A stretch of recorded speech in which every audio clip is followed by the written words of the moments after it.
야구가 없는 월요일 저녁, 야구를 사랑하는 이들의 참견이 다시 또 시작이 됩니다. 이번 주도 어김없이 돌아왔습니다. 야구의 참견 권성욱입니다. 안녕하십니까?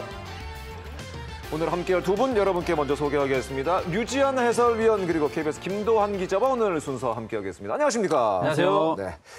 벌써 6월 말이 됐습니다. 팀마다 70경기가 넘어간 팀들이 벌써 이제 나오고 있습니다. 이번 시즌 벌써 절반이 넘어섰다는 얘기가 되겠는데 그 얘기는 류지한 해설위원의 루키 시즌도 벌써 절반이 넘었다니. 아니 근데 루키 시즌이 아닌 것 같아요. 너무 해설을 잘하셔가지고 어떠셨어요? 너무 적응 잘하고 계신 거 아닌가요? 제가 막 30년 동안 사실은 가까이 현장에 있었는데 네네. 사실 그때도 완벽하다는 생각을 전혀 하지 못했었거든요. 지금 이제 뭐 6개월 정도 했기 때문에 굉장히 지금도 뭐 이렇게 좀 배워가는 어떤 입장이 있고요. 다만 제가 이제 좀 뭐 방송을 하면서 느끼는 부분 중에 하나는 아마 최근 경기였을 거예요. 최근 경기에 제가 이제 잠실 야구장에 갔었을 때 한 여성팬이 야구의 참견을 너무 재밌고 그래요? 웃긴다. 웃긴다고요? 저희 코미디 프로는 아닌데. 아니 그러세요. 너무 재밌고 웃긴다라고 표현을 하시더라고요. 그래서 저는 그 말에 사실 용기를 좀 얻은 거예요. 그러셨어요? 네. 그래서 어떻게 하면 또 웃겨드릴지 요 고민을 좀 해야 될 것 같습니다. 오늘도 좀 좋은 얘기 많이 좀 부탁을 드리겠습니다. 경기 참견 이번 주 주제 삼성 무너진 제일주의가 이번 주의 경기 참견 주제가 되겠습니다. 약간 좀 무거운 얘기로 시작이 될 것 같습니다. 지난 6월 22일 목요일이었습니다. 삼성 라이온즈가 키움 히어로즈에게 패하면서 삼성이 최하위 12위로 내려앉고 말았습니다. 명가의 몰락, 너무 삼성 팬들한테는 충격인데요. 충격이죠. 이게 수치로도 네. 1865일 만에 꼴찌 추락이고요. 10경기 이상 치른 시점에서는 2018년 5월 이후 꼴찌입니다. 이게 정말 충격적인 그런 레이스입니다. 삼성 라이온즈의 멤버가 꼴찌를 할 정도로 그 정도로 지금 약한 멤버인가요? 글쎄 그건 잘 모르겠고 또 팬들의 충성도도 굉장히 높은 팀인데 어떤 문제점이 좀 있다고 보세요? 이번 시즌을 들어가기 전서부터 뭐 삼성 라이온스가 사실은 상위 팀에 더 전력이 있다는 어떤 그런 전문가들의 평가는 아니었어요. 그렇군요. 뭐 중위권 정도로 있는데 굉장히 그 젊은 불펜 투수들이 좋은 자원을 갖고 있기 때문에 이 선수들이 포텐을 터트리면 굉장히 좋은 팀이 될 수 있겠다. 그다음에 또 이제 젊은 센터라인 이 선수들이 어떻게 경기력을 가져가냐에 따라서 아마 팀 성적도 같이 갈 것이다. 뭐 이런 것도 숙제가 좀 있었죠. 근데 현재는 그런 숙제가 좀 잘 안 풀리는 것 같고요. 그리고 참 그 야구라는 게 참 어렵습니다. 맞아요. 야구라는 게 무슨 수학 공식처럼 문제 풀이해가지고 딱 답이 나와 있으면 그렇게 풀면 되는데 여러 변수가 많기 때문에 아마 박진만 감독도 굉장히 고민이 많을 겁니다. 그렇습니다. 뭐 왕조 얘기하면 너무 오래된 얘기가 될 것 같기는 합니다만 그래도 삼성 라이온즈 야구하면 불펜이 아주 강한 야구, 경기 후반은 절대 역전을 허용하지 않는 그런 야구가 아직도 팬들이 갖고 있는 삼성 라이온즈에 대한 어떤 이미지라고 할 수가 있겠는데 최근 연패하는 과정을 보면은 5점, 6점을 지키지 못하는 야구가 계속 나오거든요. 지난 토요일 경기에서도 결국 5점, 6점을 지키지 못하고 경기 막판에 뒤집어졌는데 경기 내용이 사실은 그렇게 썩 좋지가 못합니다. 기록면으로도 이건 확연하게 드러나는데요. 6월 셋째 주 5경기 연속 역전패, 최근 그러니까 토요일까지 10경기 1승 9패라는 처참한 지금 수모를 당하고 있습니다. 그 중심에는 역시 오승환 선수 얘기를 안 할 수가 없는 것 같습니다. 삼성 라이온즈의 끝판왕은 항상 오승환이었고 당연히 오승환이라고 생각을 하는데 올 시즌 오승환 선수가 좀 불안한 모습을 보이면서 역시 삼성의 뒷문도 역시 같이 흔들리고 있는 것이 아닌가 생각이 드는데 지난 16일이었었죠. KT전에서 강판당한 이후에 처음 보는 장면이었습니다. 오승환 선수가 이런 감정 표현을 한다고 깜짝 놀랐던 장면인데 그 이후에 2군 퓨처스로 갔습니다. 3루 쪽 폴 때 그쪽에 텅 빈 관중석이지만 그쪽으로 공을 던지고 더그아웃 들어가가지고 글러브 내팽개치고 또 뭐 발로 걷어차고 오승환 선수 돌부처가 저런 모습 저는 처음 봤는데요. 제가 홍준학 단장하고 이제 통화를 좀 해봤어요. 그런데 1, 2군 엔트리의 원칙적인 운영은 박진만 감독의 그 의중을 존중해 주는데 오승환과 같은 거물급 또는 정말 신인 선수들 중에 키울 선수들이 있을 선수의 1, 2군 변동은 구단과 상의를 한다고 합니다. 그래서 오승환 선수의 2군 이 강등도 구단과 교감을 통해서 내린 거고요. 홍준학 단장의 워딩은 오승환 선수하고 직접 이야기는 안 나눠봤지만 김현준 선수의 수비 때문에 오승환 선수가 화가 났다기보다는 스스로 화가 난 것 아니겠느냐 그렇게 이야기를 하면서 곧 1군에 돌아올 가능성이 높다라고 이렇게 말씀을 하셨습니다. 지금 그 얘기를 해주셨는데 이제 일부 팬들 사이에서는 그 당시 상황을 되짚어 보면은 김현준 선수 수비가 아쉬운 부분이 있었고 최근에 불펜 투수들이 힘들어하는 부분도 물론 있지만 수비의 불안이 겹치면서 마운드가 굉장히 좀 부담스러워하는 것 아니냐. 특히 젊은 야수가 많이 삼성에 나온 것도 맞지만은 그 젊은 야수들이 좀 실수가 많다 보니까 전체적으로 마운드에도 영향을 끼친 것 아니냐. 이런 얘기도 많이 나오고 있더군요. 네, 그 시리즈에서 김영웅 선수도 정말 맞아요. 뼈아픈 실책을 했었고요. 김현준 선수도 정말 수비를 타이트하게 보시는 전문가들이라면 그거 중견수 플라이 잡을 수 있지 않았느냐라고 보시는 그런 순간이 있었고요. 그 오승환 선수의 그 장면을 두고 일본에서도 굉장히 화제가 많이 됐었고 기사가 많이 나갔다고 합니다. 이 오승환 선수의 그런 장면 일본 사람들도 처음 보는 거죠. 장면이었기 때문에 굉장히 일본에서도 화제가 됐다고 하는데 그 장면보다 더 사실은 일본 언론에서 주목했던 부분은 아직도 삼성 라이온스의 마무리 투수가 오승환이라고 하는 것에서 일본은 더 깜짝 놀랐다고 하는데 그 얘기는 그 삼성 라이온스의 불펜의 어떤 그 세대 교체가 결국 실패한 것 아니냐. 네. 그런 얘기도 나오고 있습니다. 그 부분에 대해서는 어떻게 생각하세요? 이제는 세대 교체 시대가 지났다고 보는 게 맞고요. 제가 야구에 참견 한 달 전에 유지현 위원님 워딩을 정확하게 기용하는데 멀티 이닝은 절대 안 된다. 멀티 이닝은 오승환 안 된다. 선수 짧게 끊어줘야 된다고 그때 제가 조언을 어드바이스 해주셨던 걸 기억을 하기 때문에 오승환 선수가 지금 2군에서 정말 절치부심 재정비를 하고 있다고 하니까요. 어느 정도 올라왔을 때 뭐 8회에 나오든 9회에 나오든 제가 봐서는 제 역할을 해주는 게 삼성의 반등에 키가 되지 않을까 그렇게 좀 전망을 해봅니다.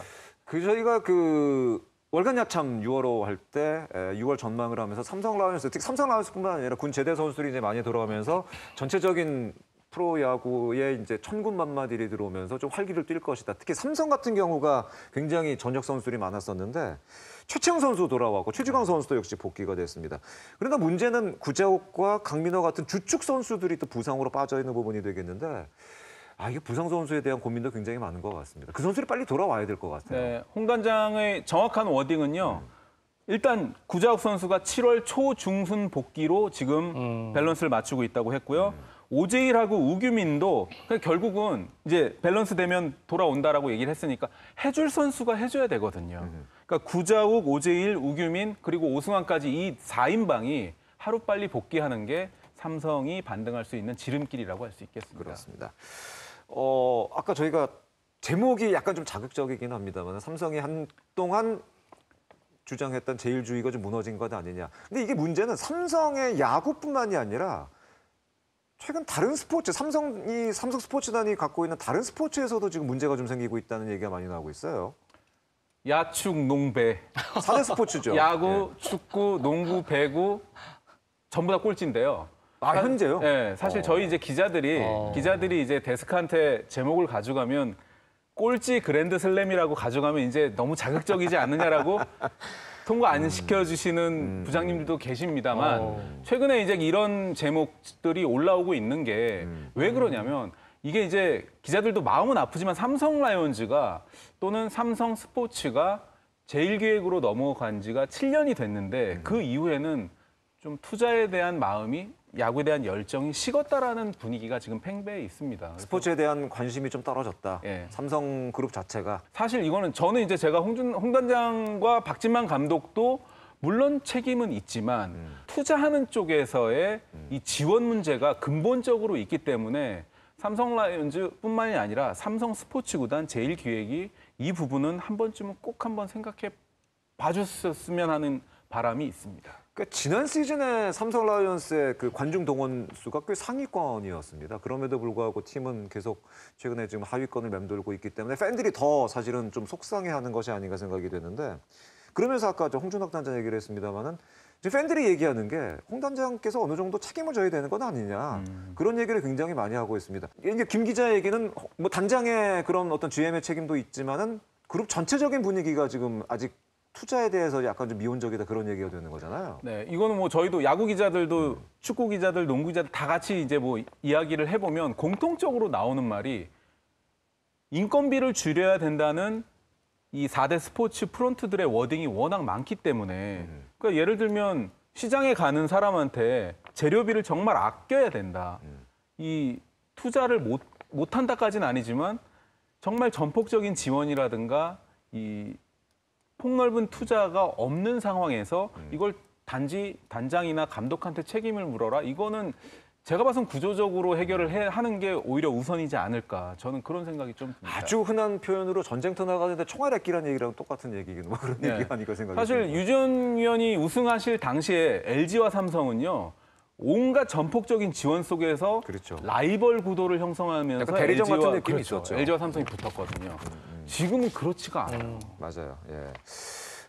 어쨌든 간에 삼성 라이온스, 특히 삼성이 대한민국 스포츠계에서 차지하고 있는 비중이 굉장히 좀 높다고 볼 수가 있겠는데 그런 부분이 역시 좀 지원도 아쉬운 그런 것들이 4대 스포츠 모두 좀 성적이 좀 처져 있는 그런 결과로 나온 것이 아닌가 생각이 되는데 야구에서는 그래도 아직 좀 반등의 여지는 남아있지 않을까 생각이 됩니다. 지금부터라도 사실은 다시 출발해야죠. 아마 박진만 감독은 뭐 여러 가지 고민을 다 하고 있을 거예요.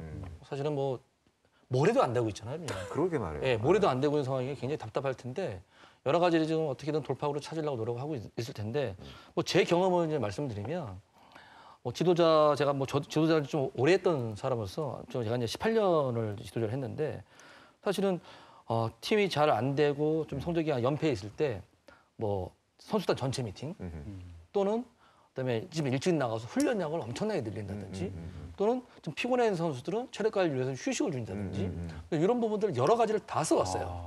근데 안 될 땐 다 안 됩니다. 안 될 땐 뭘 해도 안 되는 거예요. 그런데 그중에 한 가지가 좀 먹히는 게 하나 있어요. 효과 보는 게 있나요? 어떤 게 있나요? 아니 제 경험이거든요. 근데 일단 유니폼을 벗고 바깥에서 회식을 했을 때 선수들이 마음을 열어요. 내가 지금 뭘 힘들어하고 내가 어떤 생각을 갖고 있고 지금 내 가정에 무슨 일이 있고 이런 거를 들어주고 그 다음에 어떤 행했을 때 들어만 주면 안 되거든요. 그 다음에 어떤 이런 걸 행했을 때 그냥 만나서 그냥 밥이나 먹고 이런 게 아니구나. 내 얘기를 정말 마음을 알아주고 그런 것들을 그 다음날 바로 실천을 해주시는구나. 이런 걸 줬을 때 그때부터는요. 이제 감독이 어떤 얘기를 안 해도 코치가 어떤 얘기를 안 해도 선수들끼리 으쌰으쌰으쌰으쌰. 그런 거부터 출발이 되는 거군요. 예, 어떤 이런 모습들을 저는 경험을 했거든요. 아마 뭐 제 경험이니까 어떻게 또 돌파구를 찰지 모르겠지만 또 그런 부분도 뭐 선수들 마음을 얻는 데는 도움이 되지 않을까? 맞아요. 이런 생각됩니다. 마음을 얻는 게 사실 거기서부터 출발인 것 같습니다. 예. 뭐 사실은 지금 그 삼성이 트레이드도 한번 했었는데 결과가 사실은 신통치가 못했습니다. 그렇기 때문에 트레이드가 또 답이 되지는 않을 것 같아요. 물론 뭐 여러 가지 가능성은 열려 있겠지만 트레이드도 좀 쉽지는 않은 것 같습니다. 예. 네, 제가 홍 단장한테 이제 트레이드 보강 여부도 한번 질문을 던져봤는데요. 그 워딩이 열려는 있지만 쉽지가 않더라. 다 마찬가지죠, 사실은. 사실은 남의 떡이 항상 커 보이는 거거든요. 그리고 만약에 뭐 트레이드를 하려면 진짜 과감하게 사실 센 트레이드도 한번 필요하지는 않을까. 저는 개인적인 생각은 사실 그렇습니다. 알겠습니다. 아까 말씀해 주신 것처럼 마음을 여는 것부터 또 아니면은 강력한 트레이드부터 여러 가지 좀 해법이 좀 필요한 삼성 라이온즈가 아닌가 생각이 되는데 성적과는 별개로 아까도 말씀드린 것처럼 라팍에 관중 여러분들 요즘에 많이 오십니다. 굉장히 많이 오죠. 그분들을 위해서라도 프런트도 마찬가지고 선수들도 좀 힘을 내야 되지 않을까 생각이 되는데 아직 라팍의 팬들이 많이 찾는다는 얘기는 팬들은 아직 포기하지 않았다는 그럼요. 얘기입니다. 팬들은 포기하지 않았습니다. 삼성 라이온즈 언젠가 올라갈 것을 아마 팬들은 기도하고 기대하고 있지 않을까 생각이 됩니다. 라이온스 파크를 찾는 팬들을 위해서 삼성 라이온즈 마지막까지 힘을 내주시고 좋은 경기력 보여주시기를 바라겠습니다.